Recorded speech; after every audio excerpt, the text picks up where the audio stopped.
Philippian's one-night stand gets pregnant. He marries her the next morning. She didn't cry when she undressed. Not when he turned away. Not even when he handed her the envelope full of enough money to save 100 broken hearts. But years later, it was the way he said her name that shattered her.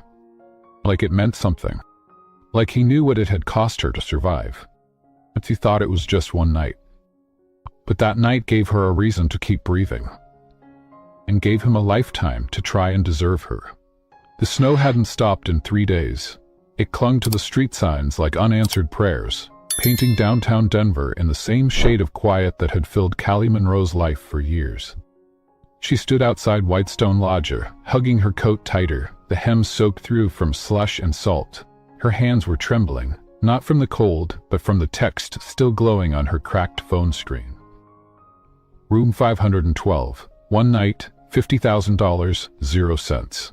Take it or leave it. Callie hadn't told Josie. If she had, the woman who raised her, the only person who ever called her kiddo and meant it, would have thrown herself in front of the door. But Josie was back at the shelter, burning with a fever that hadn't broken in 5 days. And the eviction notice pinned to the door? That was real too. 7 days, then the city would take it. Take the kids, take everything. And Grant Whitaker, the man behind Whitestone Development, the man who could sign away a whole neighborhood with one flick of his pen, was her only shot. They'd never met. She didn't even know what he looked like, but she'd heard his voice, cold, calculated, like he didn't bleed, like he'd forgotten how. Callie took one step forward, then another, past the bellhop, past the chandelier, into a world that smelled like leather and secrets. She didn't belong here, not with her thrift store coat, not with her chipped nail polish and bus fare in her back pocket, but survival doesn't care about belonging. Not when the shelter needed oil in the furnace. Not when the babies needed clean sheets. Not when Josie might not make it through the month. By the time she reached the door of room 512, her breath was shallow and her palms slick with fear. She raised her fist to knock, and froze. What if this ruined her forever? What if he looked at her like she was a thing to be bought and sold? She wanted to run. She really did. But she didn't. Because some choices don't belong to hope. Some belong to survival. The door creaked open before she touched it. He stood there. Tall, suit jacket unbuttoned, dark eyes unreadable. And not surprised to see her. There was no introduction, no thank you for coming, no awkward handshake, just silence. The kind that slams into you, thick and choking. She stepped inside. He shut the door behind her. Callie didn't ask for his name. He didn't ask for hers. She set her purse down on the nightstand and walked into the bathroom, where the tile was warm beneath her feet and the mirror wouldn't look away. She locked the door and sat on the edge of the tub, her heartbeat like a metronome gone mad. She could hear him pacing outside. 10 minutes passed. Then 15. Then, a soft knock on the door. "Are you okay?" His voice came, low but firm. "If you changed your mind, I'll still pay you." Her breath caught. He wasn't supposed to say that. She opened the door, slowly. "I haven't done this before," she whispered, her voice barely there. He didn't answer at first, just looked at her, like she wasn't what he expected. "I know," he said finally. "Me neither." The bed was turned down but untouched. They didn't talk about money. They didn't talk at all. When it was over, though it hadn't truly begun, Callie stood beside the window, wrapped in one of the hotel's soft white robes, staring out at the snowfall. He hadn't touched her, not really, and kissed her. He just sat on the edge of the bed, handed her the envelope and said, "You don't have to stay." She didn't. Oh. She left without saying goodbye. And then he didn't stop her. The next morning, Grant Whitaker sat alone in that same room, the robe she'd left folded neatly on the chair, the scent of her shampoo still haunting the air. He didn't understand why he hadn't touched her. He could have. She was right there. But something about the way her fingers trembled when she reached for the zipper of her dress. Something about how she never once looked him in the eye. It felt like ruining a cathedral. And even Grant, who had torn down churches to build condos, couldn't do that. He poured himself a drink he didn't want and stared at the untouched bed. She hadn't taken his name. She hadn't wanted anything more. And yet, he'd never felt more seen than in that one night of silence. 3 months later. Callie stood in the corner of a free clinic in downtown Denver, her knuckles white around a plastic test. The nurse had asked if she wanted privacy. She'd said no. But now she wished she had. 2 pink lines. It felt like lightning in her chest, sharp, alive, and terrifying. She pressed a hand to her stomach and blinked back tears. The baby had a heartbeat. And a father she couldn't name. Chapter 1. The price of one night. The city didn't wake so much as groan to life. It was 5:42 a.m. when Callie Monroe slipped off the downtown bus, her boots crusted in road salt, her breath forming clouds she didn't have the energy to chase. She held the envelope tight to her chest, as if letting go might unravel what little was holding her together. I'd it, $50,000 in neatly bound bills. Enough to save the shelter. Enough to buy oil for the furnace, repairs for the roof, groceries for the kids who still called her Miss Callie and left handprint art on her aprons. Enough to make last night almost worth it. Almost. The motel lights flickered behind her, and the weight of what she'd done followed her like a second shadow. Room 512. One night, no strings. And she had played her part. Dressed slowly. Answered nothing. Accepted the money without looking at him. But the man, tall, cold, unreadable, hadn't laid a hand on her. And that should have made it easier. It didn't. He had offered her everything in silence. She'd accepted it in shame. And now she couldn't stop hearing his voice when he said, she hadn't. The shelter sat like a bruised rib in the center of Denver's industrial district, tucked between a shuttered auto shop and a payday loan place that had swallowed more dreams than it gave. Callie used her key at the back entrance, the hinges whining like a protest. Inside, the space smelled like Lysol, crayons, and exhaustion. Home. Callie, came a tired voice from the upstairs landing. She looked up and saw Josie Monroe, her foster mother, namesake, and the only soul who ever fought for her with fists and faith. Josie leaned heavy on the banister, gray-streaked curls pinned in a messy twist, her robe slipping off one shoulder. You back already? Yeah, Callie said, her voice steady somehow. Didn't take long. Josie's eyes searched her the way only mothers can. She didn't ask, didn't need to. Callie walked over and pressed the envelope into Josie's hands. The shelter's safe now.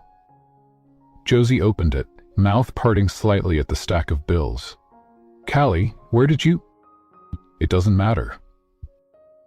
Callie stepped past her and went straight to the bathroom, where she turned on the shower as hot as it would go, and stood beneath it until her skin flushed pink.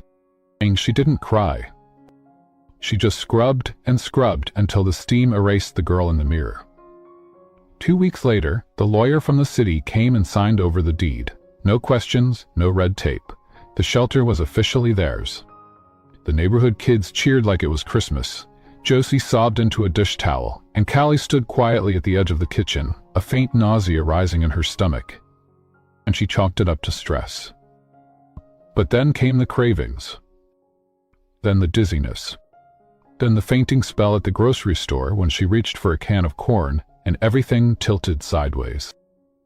Callie woke up on the floor, her head in the lap of a kind stranger and a paramedic checking her pulse. Probably just low blood sugar, they told her. But something in her gut whispered otherwise. She bought a test on the way home. She took it in the quiet dark of her upstairs bathroom, the same one she'd hidden in as a teenager when foster placements came and went like rain. It was supposed to be impossible. She'd only slept with him once. There was protection. But the universe didn't seem interested in odds. 2 pink lines. just like that. Callie stared at the result until the light in the bathroom turned cold. She pressed a hand to her stomach, then to her mouth, then sat on the edge of the tub and tried to remember how to breathe. She didn't tell Josie. She didn't tell anyone. Instead, she poured herself into work, fixing leaky pipes, organizing donation bins, teaching the girls in the shelter how to braid thread into bracelets. And she avoided her reflection completely. Until one evening, when she passed by the mirror in the hallway and caught a glimpse of herself. Small, hard swell under her sweatshirt. And she was starting to show. That's when the fear bloomed. Not just for herself, but for the child. She didn't know his name. The man from room 512. He hadn't given it, and she hadn't asked. But his face haunted her in flashes. The way he looked at her when she said she'd never done this before. The way he didn't touch her, like restraint was more powerful than lust. She thought about him more than she wanted to admit. Not because she missed him. Because she was carrying a piece of him. It was Josie who noticed first. "You're tired all the time," she said, stirring soup in the kitchen. "And you haven't touched coffee in a week. You hate soup, and you've been sleeping with a pillow between your knees." Callie looked up from her notebook. "I've just been busy." Josie stared. "How far along?" Callie's spoon froze. "I don't know." Josie didn't yell. She didn't lecture. She just sat down beside her and reached for her hand. "You're not alone, Callie." Callie wanted to believe that, but she also knew something Josie didn't. This child's father was a stranger, a ghost. A man who'd paid for her body and disappeared into the snow. How do you raise a child on that kind of beginning?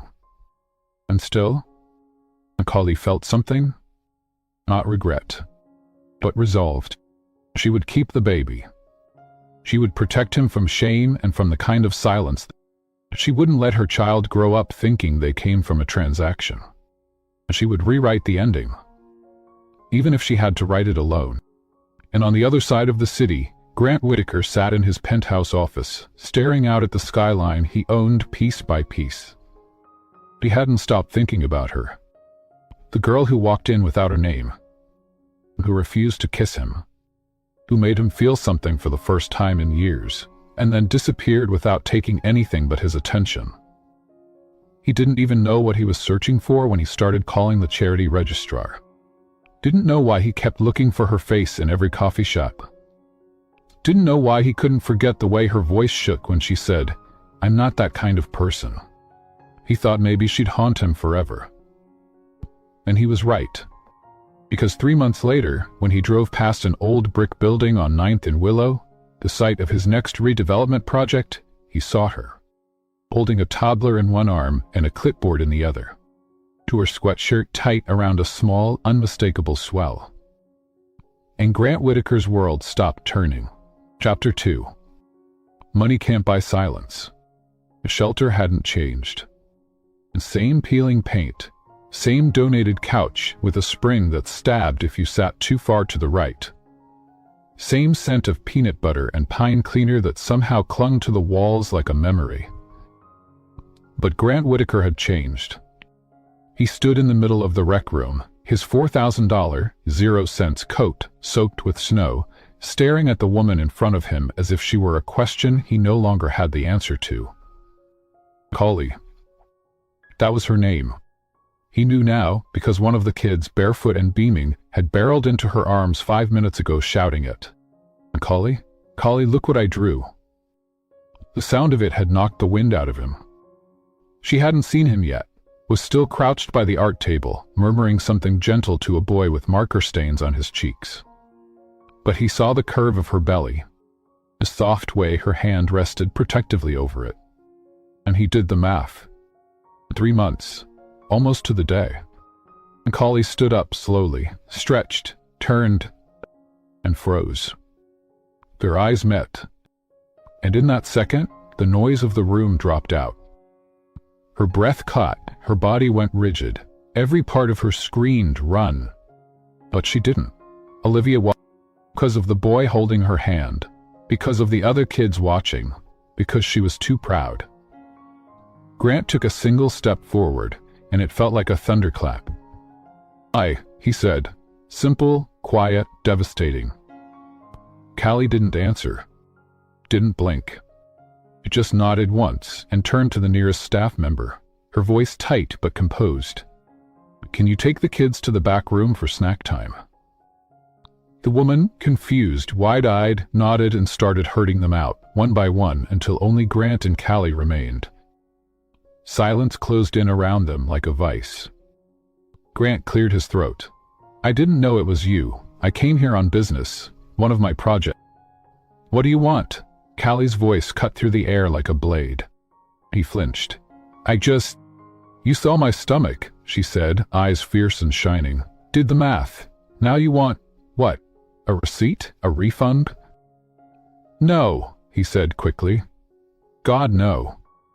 Because I'm not looking for child support, but your last name, or your pity. I didn't think you were. Then why are you here? He didn't answer right away. Because the truth, I haven't stopped thinking about you, sounded pathetic. And I came here to bulldoze this place, and now I'm wondering if I should build you a castle instead. Sounded insane? So instead, he said, I had no idea. That night, I didn't think I'd ever see you again. Mix two of us, she said, folding her arms over her chest. I didn't plan this, and I'm handling it, alone, the way I always have. He stepped closer, voice softer now. You don't have to do this alone. Her eyes narrowed. Why? Because your conscience showed up late? And he swallowed. Because it's mine too. That hit her like a slap. Her lips parted but no sound came. She blinked. Once, twice. And then she shook her head. I already made peace with doing this on my own, she whispered. Don't come in now and rewrite that decision like you get a say. Grant exhaled slowly. She was even stronger than he remembered. He didn't know whether to be humbled or terrified. I'm not trying to rewrite anything, he said, but I have resources, doctors, a safer place to stay. You don't owe me anything, Callie, but that child doesn't deserve less than the best. You think I'm giving them less? She snapped. You think money makes you a father? No, he said quietly, but it can make you safer, healthier, less tired. Callie looked away, her jaw clenching, her hands curled protectively around her belly, and for the first time she looked tired. Not just exhausted, lonely, and defensive. Like a woman who'd been building a fortress, brick by brick, just to keep herself from collapsing. Grant softened. Callie, he said gently, what do you need? That broke her. Her shoulders hunched, her eyes welled, and for just a second she looked like a girl again, frightened, cornered, furious at herself for needing anything at all. She turned her back to him, pressing a hand to the window, watching the snow fall like ash outside. I need a place to sleep that doesn't leak when it rains, she said after a long moment. I need food stamps to stretch further than Thursday. I need Josie to get better and these kids to stop looking at me like I'm the one who keeps them safe. Pause. I need you to leave, because whatever you think you're offering, it'll cost me more than I can pay. That night, Callie sat at the kitchen table while Josie spooned cough syrup into a mug and pretended not to notice the silent tears dripping into her tea. I saw him, Callie whispered. Josie didn't ask who. She already knew. Did you tell him? We saw. Josie set the spoon down, and he offered help. Callie wiped her nose with the back of her sleeve. I told him no. Josie's eyes didn't judge, but they held something harder.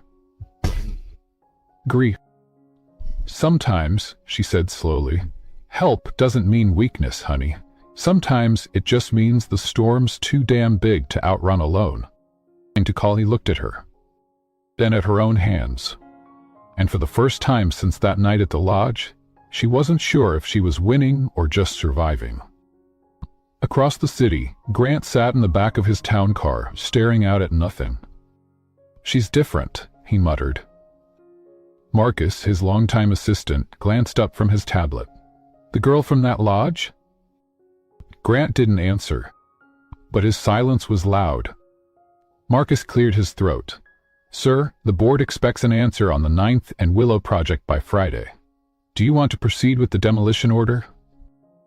Grant looked out the window, back at the spot he'd last seen her, Callie standing in that shelter, a storm inside her. "I noticed your house was burned up," he said finally. "Put it on hold." Marcus blinked. "Permanently? Indefinitely." Then, after a beat, "Tell them the Whitaker Foundation is donating $100,000, 0 cents to the shelter." Quietly. No press, no names. Marcus said nothing for a moment, then nodded. "Understood." Callie got the letter 3 days later. No return address, no signature. Just a cashier's check made out to the shelter, wrapped in a note. The nights you couldn't sleep. For the days you didn't eat. For the child you didn't ask anyone else to save. Gee, she didn't cry. Not right away. But later, alone in the workshop with her hands still stained with solder and silver dust, she let herself sob. Because sometimes love doesn't look like roses. Sometimes it looks like silence and snowfall. And a man trying to rewrite his mistakes. With the only thing he knows how to give. Everything. Chapter 3. She's carrying something more. The pregnancy started, whispering things to her body before her heart was ready to listen. Little shifts, like quiet clues. The way her back ached more sharply after sweeping the hallway. The way the smell of powdered cheese made her gag, though she used to crave it during shelter dinner shifts. The way she no longer walked with the careless rhythm of someone alone in her body. Now she moved like she was guarding something. Carrying something. At them one. Callie Monroe had spent years learning how to disappear. It was a skill she'd perfected, blending into silence, tucking her pain behind polite nods and quiet smiles. But pregnancy, she was learning, was a kind of rebellion. It made her visible, it made her real in a way nothing else ever had. She could lie about how she was feeling. But she couldn't lie about the curve forming beneath her hoodie. She'd begun to show. And in a place like the shelter, secrets didn't last long. One morning, as the sun rose faint and pale behind frost-glazed windows, Josie sat across from her at the breakfast table, stirring honey into herbal tea. Callie reached for her toast, but Josie caught her hand midair. "You're not eating like you used to," she said softly. Callie shrugged. "Not that hungry lately." Josie gave her the look, the "don't lie to woman who raised you" look. Callie sighed and set the toast down. Josie's voice gentled. "I'm guessing the nausea is worse?" Callie didn't answer. She didn't have to. Josie sat back, folding her hands over her lap. "Have you had a checkup yet?" "Joe insurance." Josie raised an eyebrow. "Appointment," Callie corrected. "I'll drive you," Josie said. "No arguing, you're not just carrying yourself anymore." The clinic wasn't far, just 10 minutes down the road, but it felt like crossing into another world. The waiting room smelled of printer ink and lemon disinfectant. Soft jazz played on the overhead speakers. A young couple sat in the corner, whispering over an ultrasound photo, their fingers laced together. Callie sat 2 seats away from them, arms around her stomach, trying not to stare. Josie patted her knee gently. "They'll call you soon." Callie nodded but said nothing. Her heartbeat thudded beneath her ribs like it was trying to escape. And she wasn't afraid of pain. She wasn't even afraid of labor. What she feared more than anything was being seen. Being examined by someone with gloves and questions and a clipboard. Someone who might look at her and ask, "Where's the father? Why are you alone? Are you sure you can do this?" But when the nurse called her name and she stepped into, it was treated kindly. The doctor was in her 50s, with laugh lines and warm eyes. She didn't flinch when Callie mentioned the father wasn't in the picture. She didn't press when Callie explained her work schedule or how her living situation was complicated. She simply nodded, measured, and listened. "Healthy heartbeat," the doctor said, pressing the Doppler to her stomach. "You want to hear it?" Callie blinked. "Can I?" A soft thump, thump, thump filled the room. Rhythmic, steady, alive. Callie's hand flew to her mouth, and for a moment she forgot how to breathe. "That's your baby," the doctor said gently. Callie nodded, eyes wet. No one had ever told her she was strong before. But now, hearing that heartbeat, she felt like she could lift mountains. Later that night, Callie sat in her bedroom, one hand on her belly, the other sketching a rough design into her notebook. She hadn't drawn in months. But tonight, it came like breath. A ring, simple but textured. Thin gold band, with 3 ridges like heartbeats. One for her, one for the child, one for the silence between. And she called it promise. Not to him, not to Grant Whitaker, but to the little life inside her. A vow to protect, to provide, to love without condition. Even if the world couldn't see her. Even if no one believed she could. The next morning, a letter arrived. No name on the envelope. Just a pressed wax seal, clean, crisp, and navy blue. She knew instantly who it was from, and she opened it slowly. "I've arranged for private prenatal care, under a pseudonym, fully covered. No media, no press, no questions. You'll be treated like the most important person in the world, because you are." Jean waited.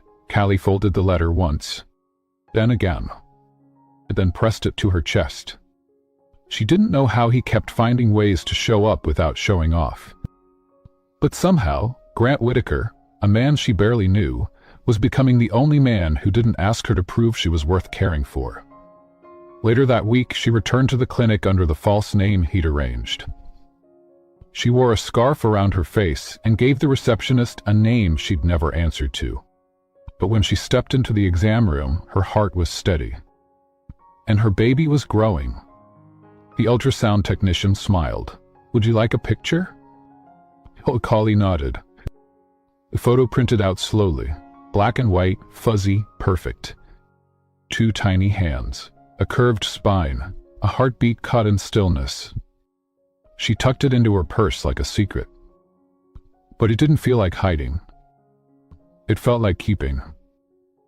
That night, as the kids at the shelter settled into their beds, and Josie dozed on the couch with a heating pad on her back, Callie walked quietly out to the porch. The Denver sky was smeared with stars. She whispered to no one, "I'm scared, but I'm still here." And somehow, for the first time in her life, that was enough. Not for the baby that saved the shelter. The roof leaked again. Not a lot, just a slow, rhythmic drip that tapped into a rusted tin bowl in the hallway, like a metronome set to wear you down. The wind outside howled against the shelter's old windows. Somewhere in the dormitory, a child coughed in their sleep. Callie Monroe stood on a ladder in the dim light, pressing a scrap of weatherproof tarp against the worst of it. She was 6 months pregnant now. The bump was unmistakable. Her movements slower, her breaths shorter. "You shouldn't be up there," Josie warned from the bottom of the stairs, arms crossed tight, flannel robe wrapped like armor. "You'll give me a damn heart attack." Callie smiled, exhausted but defiant. "You already had one. What's one more?" Josie's lips twitched with reluctant amusement. "I'm serious, Callie. You're not alone in that body anymore. Come down before you both fall." Callie obeyed, slowly, carefully, climbing down one rung at a time. Her feet hit the floor, and Josie caught her elbow, steadying her even though she herself was leaning on a cane. They stood there, staring at the tin bowl as it caught another drop. "We'll need a new patch by Monday," Callie murmured. Josie sighed. "We'll need a new roof by next winter." They were nearly out of money again. The anonymous donation from G had bought them time, warmth, repairs, food, but not forever. 50,000 didn't stretch far when you were housing 17 people, 5 of them under 10. The city had issued a final notice. Unless the shelter completed renovations to bring the fire exits up to code, they'd be forced to evacuate the building in 60 days. Non-compliant, unfit for occupancy. That's what the letter said. What Callie heard was, unfit to exist. She spent that night at the dining room table poring over paperwork, grant applications, expense reports, anything to keep the lights on just a little longer. Her baby kicked once, then again, reminding her that time wasn't just running out for the shelter, it was running out for them. Josie shuffled in around midnight with 2 mugs of chamomile tea. She didn't ask if Callie was okay. She just sat beside her and placed a warm hand on her shoulder. "Let me carry some of this," she said. "You already do," Callie whispered. They didn't speak for a long time. The silence was softer when it was shared. The next morning, Callie was on her way back from a local food pantry, balancing a crate of canned goods and 2 bags of gently expired bread, when a familiar black car pulled up beside her. She stopped walking. The window rolled down. Grant Whitaker sat in the driver's seat. No suit, no driver, no press. Just him? And for the first time, he looked almost nervous. "I heard about the fire code," he said. Callie didn't answer, just stared at him with wary eyes. "I can help," he added. "Let me." She shifted the bags in her arms, her voice flat. "Why?" "Because I can," he said simply. "Because I should have from the beginning." With not an answer. "I know," he nodded, "but it's all I've got right now." He stepped out of the car, moved around to open the back door, and began unloading tools, plywood, and insulation materials she hadn't seen in months. Brand new, top of the line. "I bought out the surplus lot 2 blocks over," he said. "Donated it in your name. You'll need volunteers, I assume. I brought 5.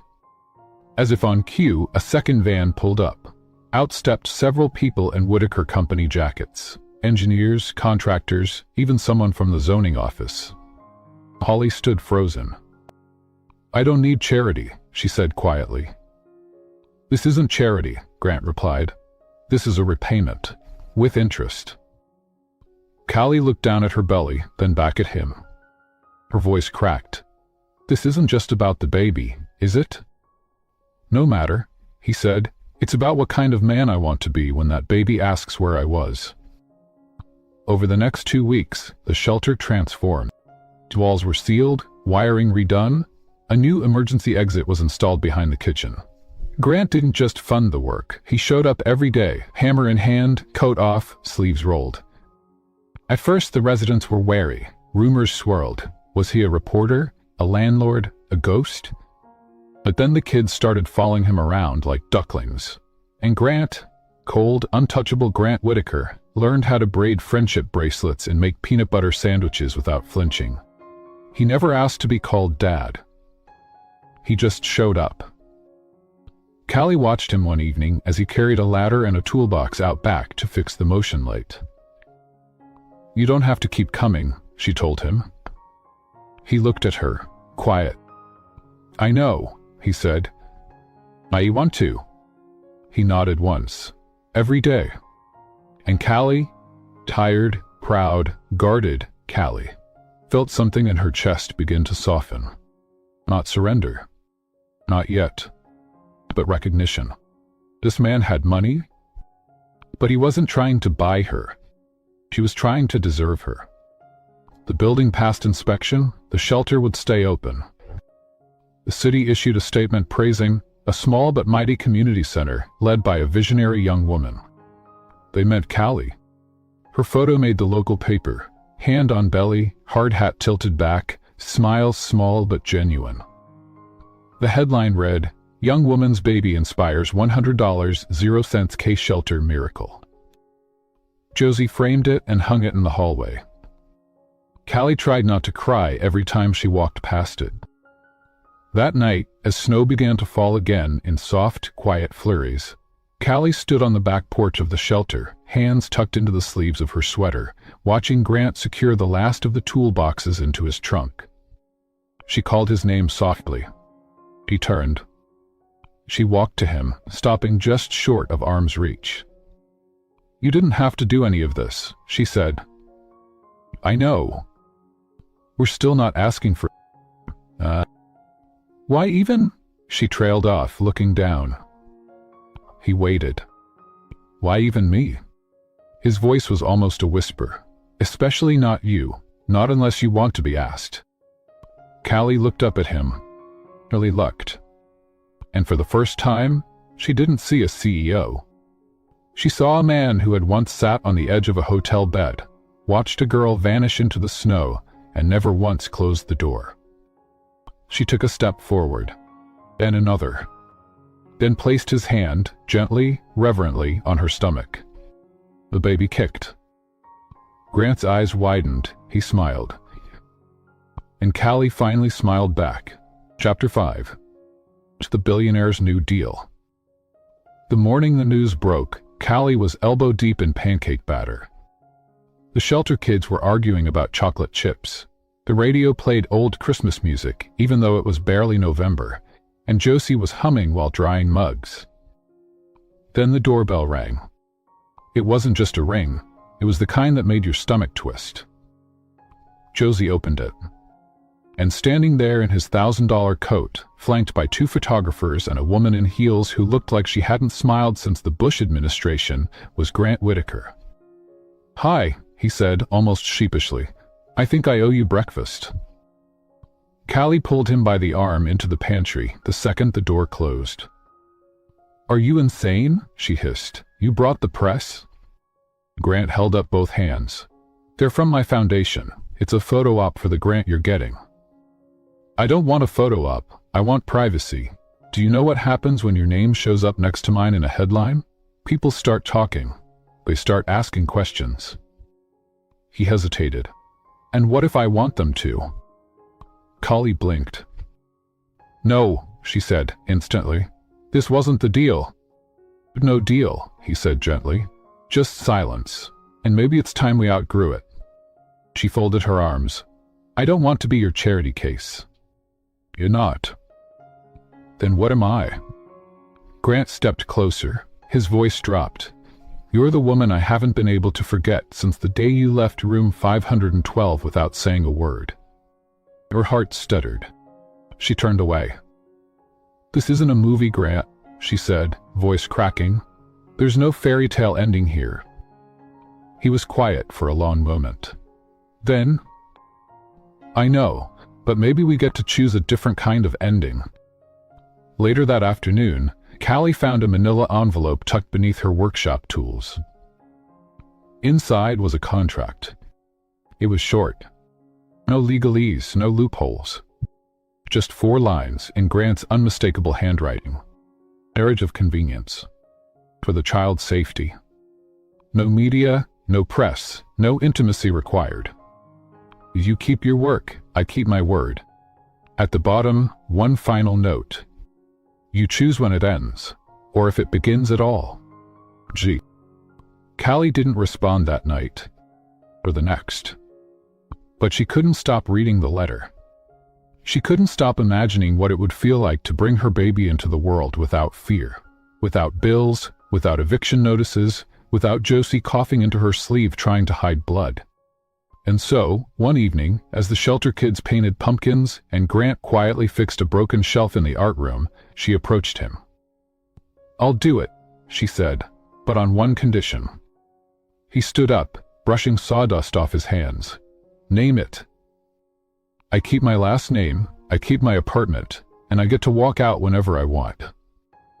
His eyes met hers. Unmoving. "Deal." They married on a Wednesday morning. No guests, no rings.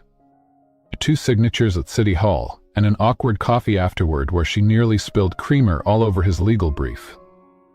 He didn't touch her, or not even a handshake. He just walked her to the curb, opened the car door, and said, "You'll be safe now." She didn't say thank you. She didn't say anything. But when she got home that night, there was a new crib in her room. And a note on the pillow. "No more creaky floors for you or him. Sleep easy." Weeks passed. The tabloids speculated, but nothing confirmed. Whitaker was still Denver's most eligible bachelor, and Callie remained a name no one knew how to pronounce. They kept their secret like it was made of glass. But secrets don't stay quiet forever.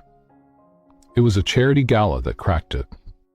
One of those events where gowns are borrowed and champagne is free and every person smiles like they're in on a private joke. Callie didn't want to go, but Grant insisted. "You're my wife," he said, "at least for now. You should know what my world looks like." So she put on the dress his assistant picked, a navy blue silk gown that felt like another woman's skin, and tried to walk like someone who belonged there. She lasted an hour before the whispers started. "Who's the girl with Whitaker? She looks normal." Didn't know the help got invites now. Grant noticed, and for the first time, he didn't stay silent.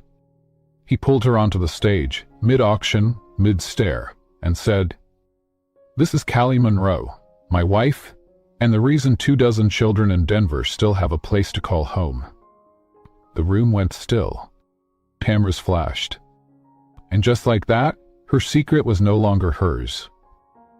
Back at the shelter, Josie stared at the TV screen.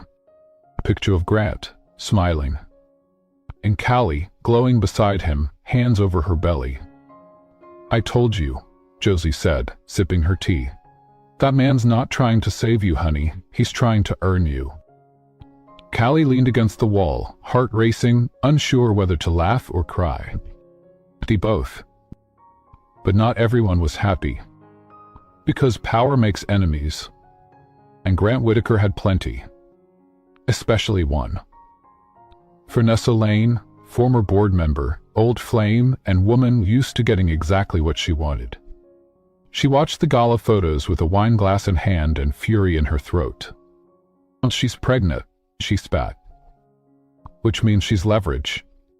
She picked up her phone, smiled, and started making plans.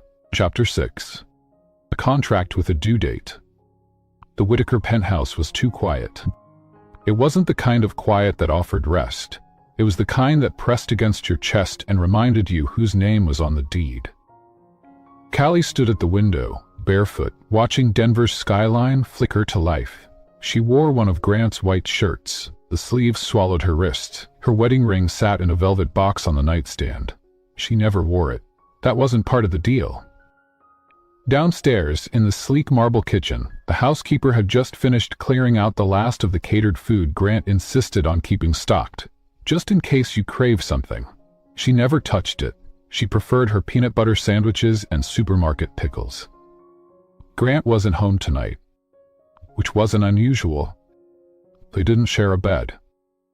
They didn't share much at all. And yet, Callie felt the emptiness of the penthouse like a bruise she couldn't explain. That weekend, Callie finally let him drive her to a prenatal appointment.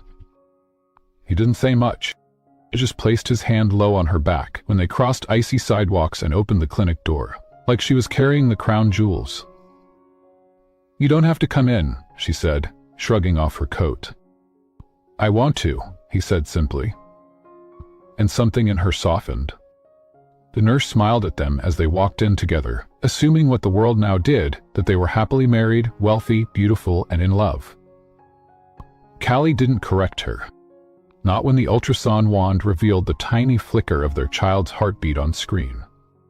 Not when Grant's hand clenched hers as the grainy image. Not when he whispered, "That's our son." "On son?" Callie echoed. It felt both too big and too intimate. And yet, not wrong.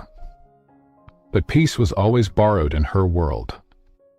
And on Tuesday morning, it was stolen. She returned to the penthouse from a charity visit to the shelter and found the door ajar. Inside, a woman stood in the middle of the kitchen island, swirling a wine glass. Tall, blonde, effortlessly cruel. Vanessa Lane. "Ah, the little project bride," she said, smiling without warmth. "I thought you'd be taller."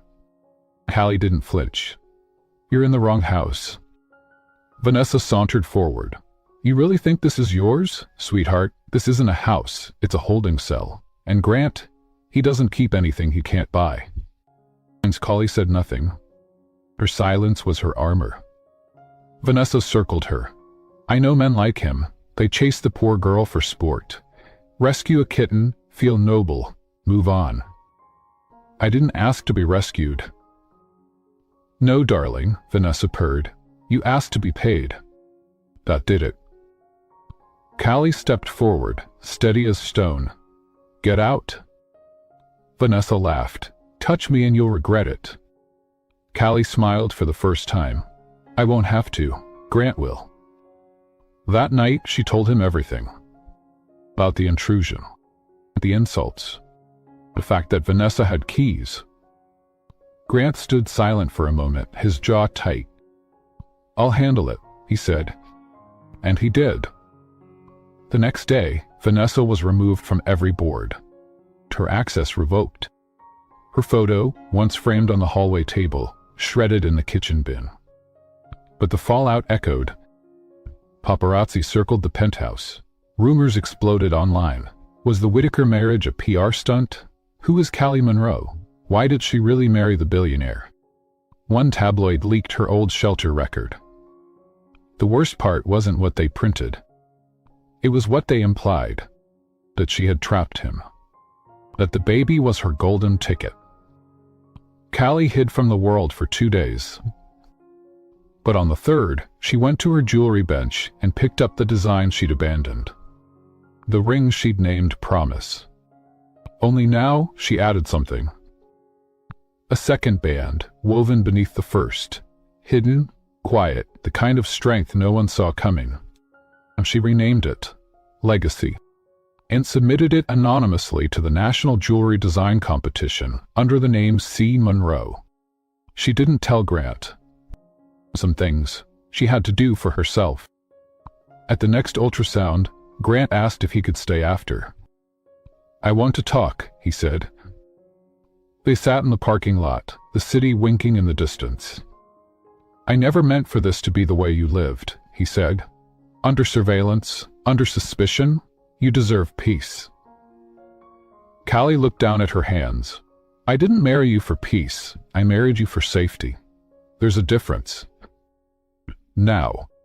She hesitated. Now, I don't know what I want. He reached into his coat pocket and pulled out a small envelope. What's this? It's revised contract. She opened it. There were only 2 words inside. Separation? She looked up sharply. Grant? I know what this was supposed to be, I know how we started, but Callie, I'm in this now, not just for the child. For you. Silence. Then she whispered, people like you don't marry people like me. He stepped closer. They don't. But I'm not people like me anymore. And for the first time, she believed him. That night, she lay awake, staring at the ceiling, the baby turning slow and steady inside her. No exploration. No contract. Just a man who kept showing up. And a heart that was beginning to believe it could be seen. And stay. Match 7. A jealous flame. The letter arrived without a stamp. A folded envelope tucked under the door of the penthouse. Callie picked it up on the way to the kitchen, thinking it was junk, but when she opened it, her hands went cold. There were no words. Just a printed photo. It was her. And Grant. Outside the clinic. He had his hand on her back. Her smile was soft, the bump under her coat unmistakable. On the bottom, someone had scrawled, pretty soon, he'll remember what kind of girl you really are. She didn't show Grant. Not that night. Not yet. Because that's how it always started, right? The erosion of dignity, the tightening around your world, one anonymous whisper, and she burned the letter in the kitchen sink. But smoke has a memory. The next day, Callie stayed late at the shelter. There was a new intake, a boy named Milo, 7 years old, found sleeping behind a diner with nothing but a lunchbox and a stuffed elephant. She made him toast. Sat with him while he cried into it. And when he finally slept, curled up on the cot like a question mark, she leaned against the doorframe and thought, "This is why I'm still here. This is the only reason I ever survived." She didn't hear the footsteps behind her until it was too late.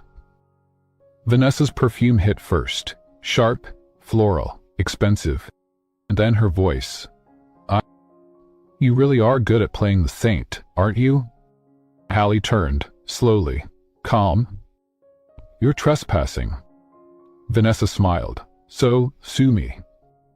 Callie stepped in front of the dormitory door, her voice low. "There are children here. You don't belong." Vanessa's gaze flicked to her belly. "Neither does he." Callie's pulse quickened. "Get out." But Vanessa wasn't listening. She stepped forward, a bitter laugh in her throat. "You think this baby makes you powerful? Untouchable? Let me guess. You imagined he'd fall in love with you by now." Callie didn't move. Harper hung back. "I don't need him to fall," she said quietly. "He already showed up. That's more than you can say." Vanessa's hand twitched at her side. Callie tensed. But what came next wasn't a slap, it was a shove. Not hard, just enough to knock her slightly off balance. Nicole stumbled backward, one hand over her stomach. Vanessa advanced. "You're not special," she hissed. "You're just the warm body that got lucky." Callie's hand tightened into a fist. "Don't touch me again." Vanessa smiled sweetly. "Or what?" And then, a voice broke through the hallway like thunder. "Why the hell are you doing?" Grant, standing behind her. His face unreadable, his voice dangerous. Vanessa stepped back quickly, adjusting her scarf. "I was just checking in on her," she said smoothly. "You know how fragile she is." Grant didn't look at her, didn't move. "Callie," he said instead, walking directly to her. "Did she touch you?" And Callie didn't answer with words. But she simply leaned into him. And that was answer enough. The police came 20 minutes later. So did a restraining order. And so did the press. By morning, a dozen gossip blogs had spun the narrative. Studio's secret wife files assault charges against former fiancé. They were camped outside the shelter, outside the penthouse, even outside Josie's physical therapy clinic. Callie stayed indoors for 3 days. Grant canceled every meeting, brought her tea, sat beside her while she cried. When she finally spoke, it wasn't about Vanessa. It was about the fear. "Why if our son grows up thinking this world is normal," she whispered. "That money erases people, that power means pain." Grant looked at her like she was the only truth in the room. But then we show him something better. On the 4th day, the judges from the National Jewelry Design Competition called. Her design, Legacy, had been chosen as one of 3 finalists. The gala would be held in 2 weeks. Winner? Callie nearly said no. But Grant held her hand. "You earned this." She nodded. But her eyes still held shadows. The night before the gala, the nursery was finally finished. Soft gray walls, a rocking chair that creaked, a bookshelf with space for dreams. Callie stood in the doorway, one hand over her belly. Grant stepped in behind her. "You okay?" She nodded, then looked at him. "Do you still want this to be temporary?" He didn't answer right away. He just crossed the room and knelt, not to propose, but to press his forehead against her belly. "I don't want anything," he whispered. "That doesn't include both of you." Her breath caught, and for the first time, she let herself believe it might be real. The gala was a sea of gold and glass. Callie wore the dress Josie picked, her hair pinned up, the rings she designed displayed under a spotlight. And when the announcer called her name as the winner, the room roared. But all she could hear was Grant's voice beside her. "I told you, you were always the strongest person in the room." That night, she didn't sleep alone. She didn't sign a new contract. She didn't ask for a ring. She just took his hand in the dark. and didn't let go. Chapter 8. She shielded with her body. It happened on a Sunday. Quiet, ordinary. The kind of day that should have ended in warm soup and baby kicks, not police reports. Callie was in the shelter's workshop, hunched over her jewelry bench, smoothing the final edges of a silver pendant, shaped like a mother's hand holding a child's. The kids were in the next room, coloring turkeys for Thanksgiving. Josie was upstairs, resting. Outside, snow began to fall. And inside, someone opened the wrong door. She heard it first, the slam of metal on wood. Then footsteps. And then voices. Too loud. Too wrong. She looked up. Vanessa. And two men she didn't recognize. Broad-shouldered, cold-eyed, dressed like security but too rough around the edges. One carried a camera, the other a crowbar. "What are you doing?" Callie said, standing slowly. Vanessa's voice was honeyed poison. "Just a little truth for the press. You wanted attention, didn't you?" "You're not allowed here." Vanessa smiled. "Funny thing about trespassing. Depends on who owns the building." "You don't," Callie said, fists clenching. "Not anymore." Vanessa stepped forward. "Oh, sweetheart, you think marrying Grant makes you bulletproof? You think hiding behind his last name changes who you were before?" Callie didn't respond. Didn't blink. Because in the next room, Milo was watching from the doorway, eyes wide and wet. She turned to him. "Go find Josie," she said, steady as glass. "Tell her to call 911. Milo ran. The man with the crowbar stepped forward. "Let's get this over with," he muttered. And then everything broke. The first hit wasn't to her face. It was to the jewelry bench. A loud, violent crash that sent silver scraps flying. The second came when she tried to run. A shove. Hard. She fell against the wall, one hand flying to her stomach. Vanessa's voice shrieked something, but Callie didn't hear it. All she knew was that they were too close. Too close to the kids. Too close to him. She scrambled to her feet and ran. Not away, but toward the nursery door, where two toddlers had wandered in, confused by the noise. She flung herself in front of them, raised her arms, and took the next blow straight to the ribs. Later, the doctors would say it was a miracle, that her body absorbed just enough force to protect the baby, that the fractures were painful but survivable, that the baby's heart never stopped. But in that moment, all she knew was pain. And then, darkness. She woke up in a hospital room. Walls, soft beeping, Josie snoring in the visitor chair, her hand wrapped around Callie's wrist like she might float away. Across the room, Grant stood with his back to the window. Silent and still. When he turned, his eyes were... He crossed the room in two long strides, knelt beside her bed, and took her hand in both of his. "You're okay," he whispered. Her voice barely worked. "The baby?" He nodded. "He's safe. You kept him safe." She swallowed hard. There were kids in the next room," she rasped. "I didn't want them to see." "I know," Grant said, voice breaking. "I know." And then, quietly, like it was the first time he'd said it aloud, "I love you, Callie." She didn't cry. Not then, because something stronger than tears rose up in her chest. A kind of peace. A kind of knowing. She squeezed his hand and whispered back, "I know." Vanessa was arrested at the scene. The two men, hired muscle from a private firm, were charged with assault and breaking and entering. The ground pressed charges. Made sure the media saw every frame of the security footage. Made sure no one ever forgot what happened to the woman he loved. And when Vanessa's family tried to bury the story, he made a call to every boardroom they still controlled and said, "I'll be ready for you. I'll destroy you." They folded within 48 hours. Callie spent a week in recovery. Her ribs bruised, her left arm in a sling, her stomach wrapped in gauze. But the baby, their baby, grew stronger. Each kick a promise, each heartbeat a vow. On the 8th night, Grant brought in a small velvet box.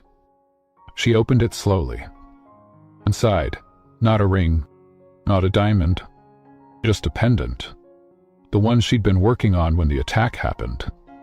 They're cast in gold, polished by hand. He touched her cheek. I had it finished for you. Kali looked at it, at him, then at the space between them, and said, for the first time without fear, I want this, all of it. He leaned down, pressed his forehead to hers, and whispered, then it's yours, forever. Touched her 9. He tore down his empire for her. The press called it Whitaker's reckoning. But for Grant, it wasn't war, it was a promise. Kali was still healing, her sling traded for a soft brace, her baby bump now rounding into the 3rd trimester. She hated how slow her steps were, how stiff her spine felt, but she was alive. The baby was strong. And that was more than Grant could say for the men and women who had stood by while Vanessa tore through Kali's world.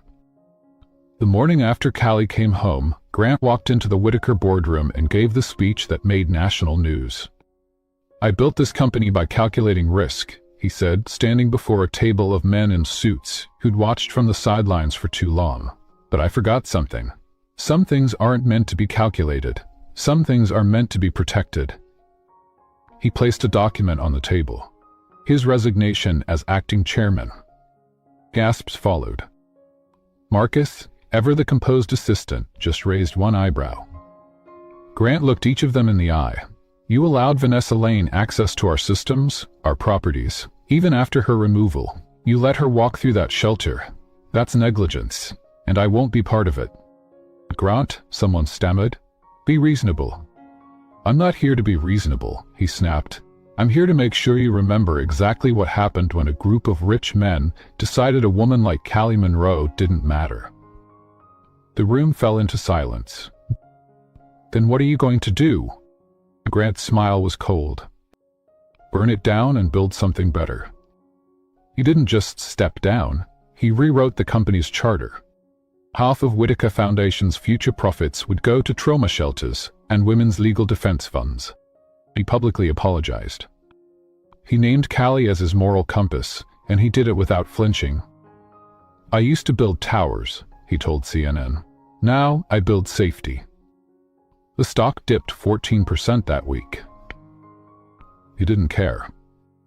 Kali watched it all from the couch. Propped up on pillows, tea in hand, belly rising like a full moon beneath.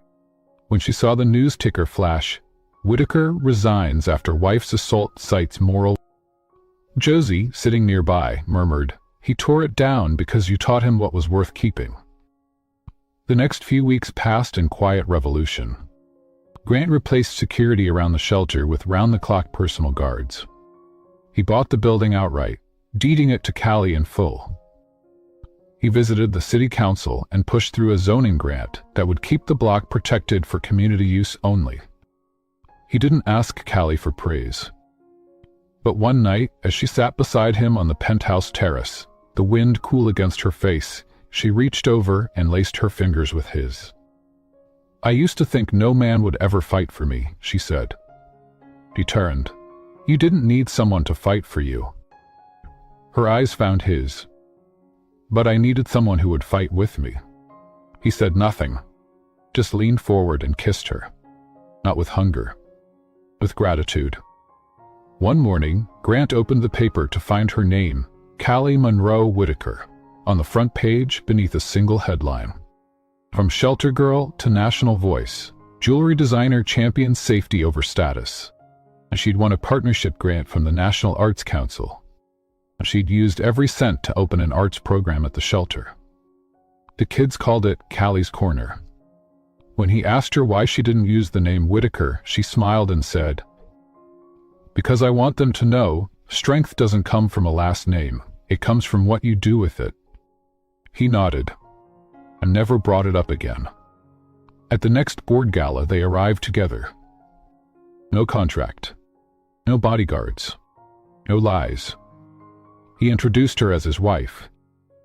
And when someone asked what she used to be, Callie just smiled. A girl who knew how to survive, and a woman who learned how to love without apologizing for it. The crowd fell quiet. And then they applauded. Not for Grant. That night, as Denver lay silent under moonlight, Grant stood beside her in the nursery and whispered against her shoulder. I don't want this life, unless it includes everything you are. Callie turned, one hand over her belly. Then you better get used to baby cries and midnight tea.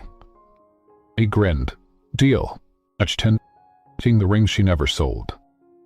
It started with a whisper. Story on a local podcast.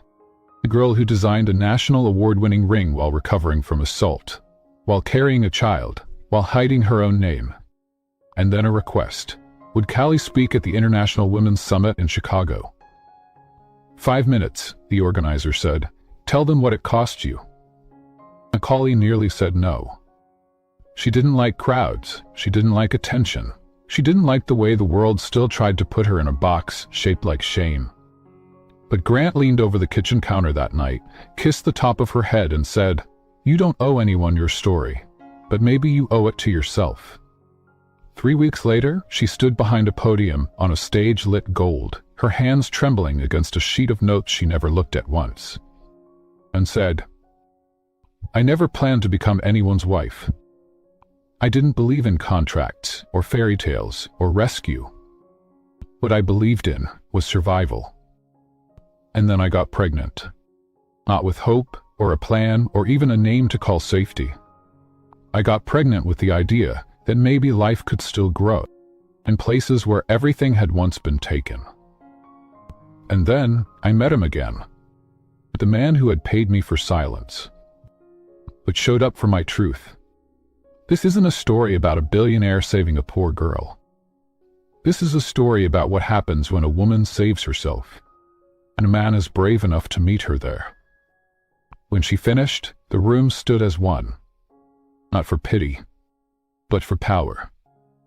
Back in Denver, Callie's jewelry business exploded, not with factories, but with meaning.